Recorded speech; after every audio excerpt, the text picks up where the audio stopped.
So the first thing I really want to drill home is you do not grapple with a knife. You don't clinch with a knife, you don't stand up with a knife. You always do everything you can to escape. So if you've got Brazilian Jiu-Jitsu experience, judo, wrestling, whatever, please realize that when you hit the ground, one, always expect they're going to pull a blade. Remember, 70% of all fights include weapons. And also, please remember that you need to get to your feet and escape as soon as possible. It's the same thing we do in our stand-up, same thing we do in clinch, same thing we want to do on the ground. So the first drill is simply controlling the blade, because our core concept when on the ground is control the blade, make them face your feet, and then you get up and take off. So the first drill, I'll just show it slowly, and then we'll bring Rachel out. He's going to mount. You want to get two hands and cup that wrist and get a good death grip. You cannot allow this hand to get away from you now. All right? You just do the best you can to control it. Sometimes what happens though is the knife is kind of flying around. It's hard to find that hand. Okay, it's a problem.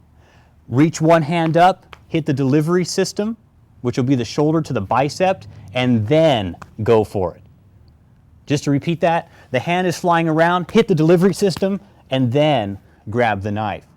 The other thing you want to be very cautious of is anybody who is competitive is going to immediately try to switch hands. He's going to try to pass it over. When they do that, I have to split the difference and grab both.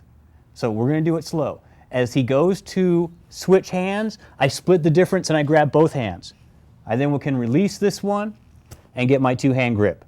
He goes to switch hands again, I split the difference and I grab both hands. I know what he's trying to do, and then I go my two hands on one.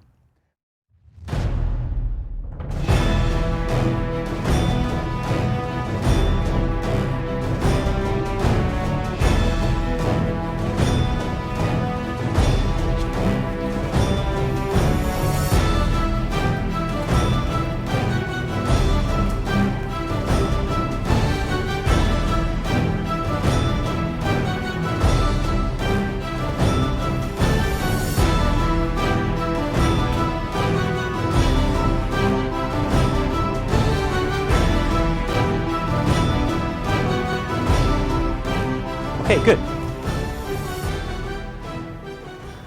One thing you're going to see a lot of, and what you guys are doing very well, thank you. I really don't want you to mount Joe, but we'll hand him a knife, is that you might see, because these guys have been doing this for a long time, that they're spending some time controlling the biceps.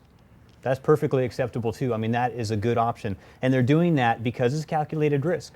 They kind of know what they're doing. They know that if they spend too much time right here, he's always going to do that. And you get tired of that game, so you end up splitting.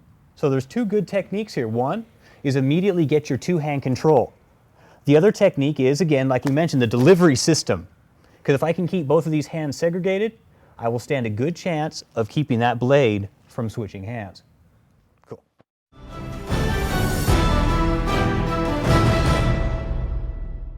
So you've learned the main rule, which is control the blade. You were mounted for that entire drill, so now let's learn how to escape from the mount. Now again, realize we're going to show you the series of techniques. Know that you would want to spar these as much as possible. Once you get the basic technique and you do it a few times slow, you need to spar it, spar it, spar it. We always go for anywhere from 2 to 5 minute rounds in class, and you just work it continuously. If I escape the mount, then I get up, take off, and I come right back to the mount, and I do it again. I escape, I take off, and I come back, and I do it again. Because you always want to drill that getting up and taking off. All right, there has to be a visceral response in your body. So let's talk about how you escape the mount. First thing is, again, we get that two-hand control. And I really stretch his arm out. I'm trying to off-balance him. I am then going to take my left foot, and we'll show you from another angle in a second. I'm going to take my left foot and trap his right foot. I then bridge up sharply. And as soon as he starts to rock forward, I bridge hard, and I roll him over. I now work dropping elbows into the face. I can work eye rakes, punches to the groin, whatever I like. I am then going to pass his guard and come to his bicep. Once I get there, I could do more strikes, or I can do what we call the stab disarm, where I hold it tight on the wrist, smash the blade to the ground, pops the blade through, cutting the tendons. I take the blade and I take off. Okay? Let's look at that from another angle. Again, I establish my grip and I stretch it. I trap the feet and I bridge up hard and I roll. Okay, we'll just slide back a little bit. Pin it to the ground. Dropping elbows, eye rakes, punches to the groin, whatever you want to do at this point. I want to now go over his guard and pin the leg. Pin his arm with my leg. Lift up, stab, disarm, take it, and leave. We'll do it more real time. Okay, I get my control. Thank you. One more time, another angle. Remember, when you bridge up hard, you go for your roll as soon as he teeters up over you. Okay?